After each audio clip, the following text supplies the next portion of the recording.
ما بر روی یک سنگ شناور در فضا زندگی می‌کنیم که 300 میلیون تا 40 میلیارد سیاره مشابه آن تنها در کهکشان راه شیری وجود دارد. این در حالی است که کهکشان خانه ما راه شیری خود تنها یکی از 2 تریلیون کهکشان در جهان قابل مشاهده است.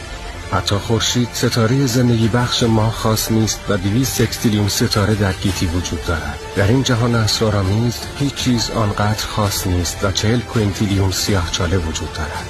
و اما خانه مادری ما زمین را با 20 کوینتیلیون حیوان دیگر شریک هستیم. بیش از 117 میلیارد انسان پا به این سیاره گذاشتند و رفتند، اما یک درس را هنوز خوب یاد نگرفته ایم. آن گوی کوچک آبی آنجا سیاره زمین است. همه آن غرور و تکبر از ابتدای تاریخ بشر تا کنون تنها 0.003% جرم منظومه شمسی را تشکیل داده.